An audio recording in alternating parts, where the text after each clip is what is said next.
kita kembali saling silakan Pak Marsudi. Rupanya kalau saya lihat ini instrumen kebijakannya sudah mulai lengkap loh.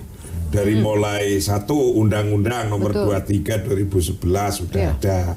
2 tentang Impres tahun 2014 sudah ada. 3 PP 60 2010 sudah ada. PP nomor 14 juga ada. Apalagi? PP nomor 14 tahun 2014 sudah ada. Lembaganya sudah ada. Artinya ini sudah sangat maju sesungguhnya. Tinggal kurangnya apa? Yang penting Menteri Agama jangan cuma opini-opini. Ya seperti yang dulu itu misalnya mau sertifikasi dai apa mana nggak jadi dilakukan kan. Lakukan saja ayo karena sesungguhnya instrumennya sudah lengkap. Kurang tambahilah, kurang ditambahi itu yang paling penting. Satu. Nomor 2, fungsinya memang perintah Al-Qur'annya itu diperintahkan apa? Khudh, mengambil min amwalihim shadaqatan tutahhiruhum wa tuzakkihim ya. Nah itu artinya apa? Fungsi untuk mengambil itu harus dilaksanakan. Itu fungsi umara. Iya, itu fungsinya lah. Jangan lupa itu fungsinya dia, jangan lepas tangan. Itulah kira-kira. Fungsi umara, pemerintah itu dia bisa memaksa. Di zaman para khalifah, para sahabat Nabi itu kalau ada yang tidak bayar zakat diperangi. Tidak main-main, prinsip. Nabi suruh memerangi kalau dia membalelo, membangkang, tidak membayar zakat. Jadi Menteri Agama posisinya sudah benar. Tapi jangan cuma gerakan gitu loh. Dan bisa memaksa. Harus dipaksa ya? Dipaksa. Kalau tidak ya ditenggelamkan kata Ibu Susi. Karena itu gimana Prof? Itu bisa kalau Menteri Agama menjadi bagian dari amir dalam arti kata pengumpul keuangan negara. Kalau pengumpul keuangan Islam tidak bisa. Karena negara ini bukan negara Islam. Menteri Keuangan yang bendaharanya.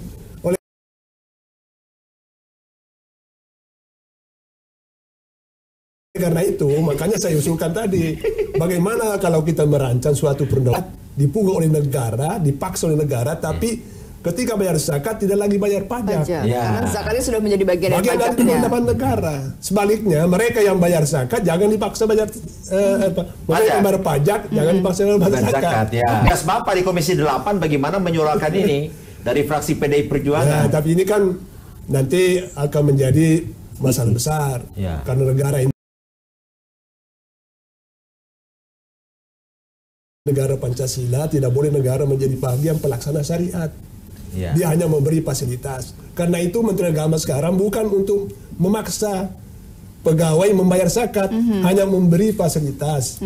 Bagaimana pegawai atau ASN ini yang ingin bayar zakat dari gajinya melalui ini. Tapi sudah dilaksanakan itu, Prof. Ya, tapi nikahkan itu negara. Melaksanakan syariat. Dulu kerjaan-kerjaan ini tuh kerjaannya kiai.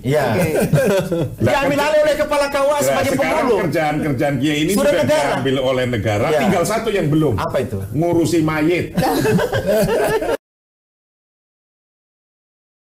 Ngurusi mayit aja yang belum. Negara sekarang. Ya kan, nomor 2 haji dulu. Betul. Kiai kan, sudah negara. Alhamdulillah. Ya haji. Terus difasilitasi. Terus 3 ini zakat. Dulu kiai-kiai semua sudah negara. Nah, tinggal satu yang belum kerjanya kiai, apa itu? Ngurusi mayit. Belum diambil, ini ngurusi jenazah. Kita semestinya bersyukur. Kenapa? Dari Majelis Ulama Indonesia. Apa beberapa diksi-diksi beliau dalam kalimatnya itu, kami pemerintah melaksanakan perintah pasal 29 Undang-Undang Dasar 45. Jadi kepercayaan keagamaan itu kami yang melaksanakan dan itu kewajiban pemerintah. Itu bagus. Tapi jangan kerangka-kerangka yang lain juga gitu. Jangan kalau soal uang pemerintah yang ngurusin. Ya soal jinanya, soal apa segala macam tidak dilakukan. Ada kesan seperti itu begitu. Urusan jenazah juga. Ya urusan jenazah tidak diurusin gitu. Jadi saya kira Pak Menteri Agama benar pada posisi ini. Semangat beliau, tinggal regulasinya teman-teman dari DPR, Profesor Hamka Haq yang bagaimana regulasi itu masuk dalam badan legislasi nanti. Inisiatif pemerintah melalui Kementerian Agama. Jadi ini apa yang sudah dilakukan oleh Badan Amil Zakat Nasional, apalagi dengan syar'i dan regulasi yang sudah punya, saya kira tidak ada lagi kekurangan. Seharusnya kalau Majelis Ulama Indonesia melihat, mungkin juga PBNU dan PP Muhammadiyah, ya kita asnasnya itu mantan anggota PP Muhammadiyah, ya, Profesor Bambang Sudibyo. Jadi kemudian juga ada unsur Nahdlatul Ulama di dalamnya. Iya. Saya kira lengkap. Tinggal ini saja yang diperkuat oleh Kementerian Agama. Masih banyak urusan. Jadi semua itu adalah fungsi pemerintah memberi fasilitas, bukan fungsi melaksanakan. Iya, betul. Saya pernah soal halal ya, halal haram, sertifikasi halal. Saya sebenarnya secara pribadi kalau menurut rasional kita, sertifikat halal tidak boleh dipegang oleh pemerintah. Sekarang nyatanya? Karena pemerintah itu tidak boleh menentukan ini halal, ini haram. Yang menentukan itu agama dan itu harus dipegang oleh Majelis Ulama. Betul. Jadi kenapa Bapak biarkan? Saya belum waktu Anda itu.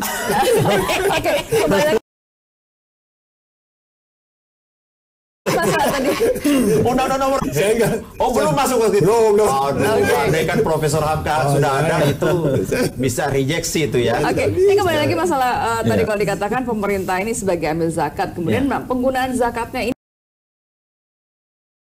ini gimana kalau penggunaannya itu bisa non muslim juga. Nah, itu bagaimana? Saya kira begini. Secara aturan.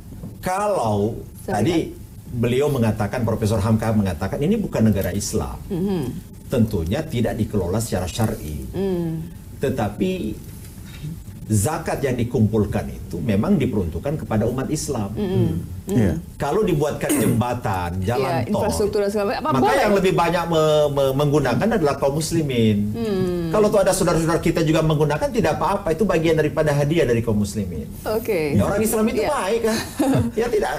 Ini kan kalau mau hitung pajak saja, pajak orang Islam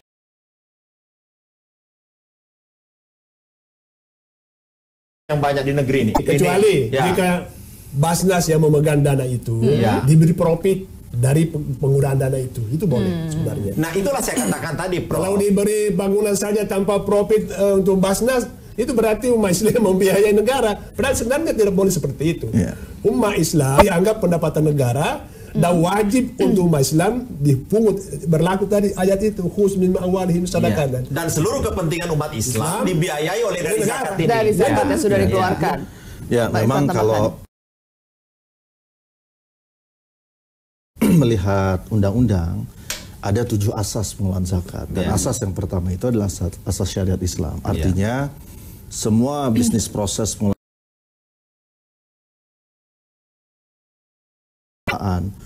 sampai kepada pelaporan dan pertanggungjawaban itu tentu harus sesuai dengan syariat Islam. Nah, misalnya dalam konteks penyaluran, ya tentu penyaluran ini kan sebenarnya ujung tombak dari pengelolaan zakat, karena esensi keberhasilan zakat itu kan bukan hanya sekedar dilihat dari berapa yang terhimpun, tapi juga seberapa besar. Nah, oleh karena itu dalam kerangka ini maka memang kita melihat kalau dari sisi syariahnya, ya tentu tidak bisa keluar dari 8 kelompok ini. Walaupun pada beberapa asnaf dimungkinkan adanya perluasan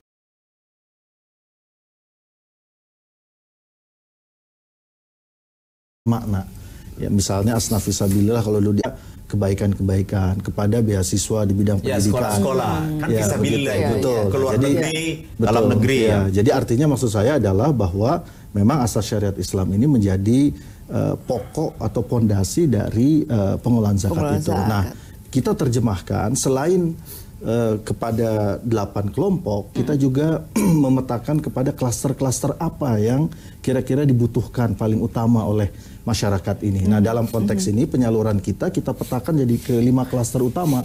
Ada kemudian yang kedua di bidang ekonomi, kemudian yang ketiga adalah di bidang kesehatan, yang keempat di bidang sosial kemanusiaan, dan yang kelima adalah di bidang dakwah. Nah, jadi itu yang kita terjemahkan bahwa penyaluran itu harus ada syariat Islam. Kita terjemahkan pada 5 aspek ini karena 5 hal ini yang sangat menentukan proses perubahan dan transformasi kehidupan muslim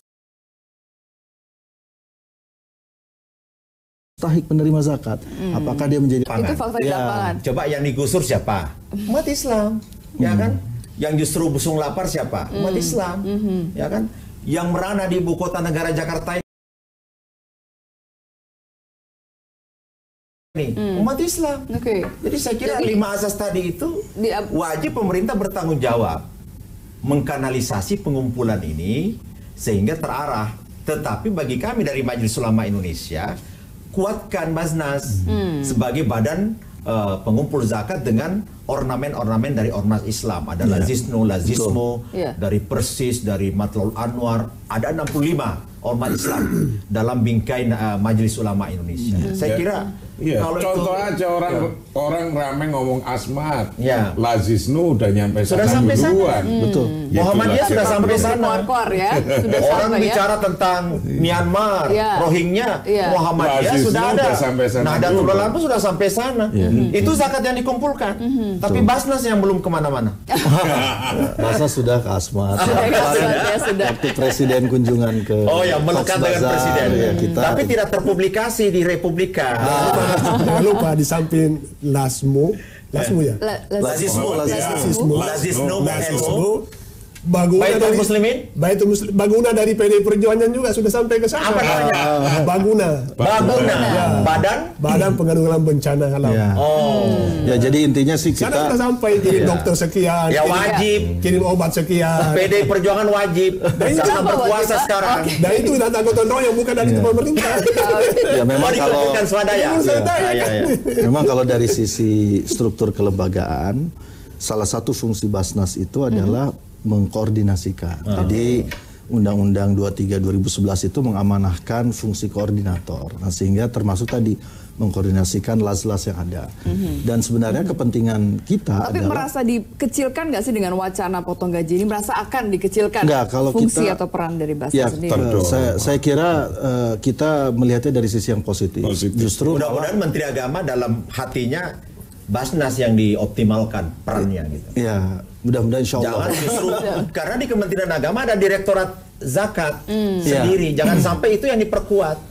Saya kira tidak. Bukan lembaga Basnas yang sudah ada regulasi. Karena itu dilakukan berarti melanggar kewenangan dan melanggar. Dan itu ditegur Komisi 8 ya? Akan ditegur Komisi 8. Karena fungsi jadi ada Profamka untuk menjaga ya. Fungsi direktorat itu lebih kepada pengaturan dan pengawasan. Kebijakan juga. Fungsi pengawasan itu yang regulasi. Regulator. Tapi pelaksanaannya dalam Basnas kan. Kalau begitu saya kira on the right track, sudah benar. Tapi jangan panas-panas tai ayam. Harus betul konsisten bagaimana memerankan secara optimal lembaga Basnas ini. Kalau enggak, ya sudah. Akan jadi 215 triliun itu target optimal. Yang baru dikumpulkan 5 triliun. Itu jomplang sekali. Jadi 0,4% baru yang kita raih. Kalau ini betul-betul bisa kita raih 215 triliun, saya kira apapun bisa kita lakukan. Umat Islam sekarang berencana untuk mendirikan Universitas Islam Internasional di Jonggol atau di Sentul. Nah ini kan pembebasan lahannya juga belum ada. Nah kalau umat Islam berbondong-bondong, berduyun-duyun mengumpulkan zakatnya, saya kira amal-amal jariah seperti tadi itu, amal-amal saleh seperti tadi, itu akan bisa amal usaha akan bisa terkumpulkan. Baik, pemirsa, kami akan kembali dan Anda juga dapat berpartisipasi dengan menghubungi kami di line telepon 02151551111. Kami kembali saat lagi.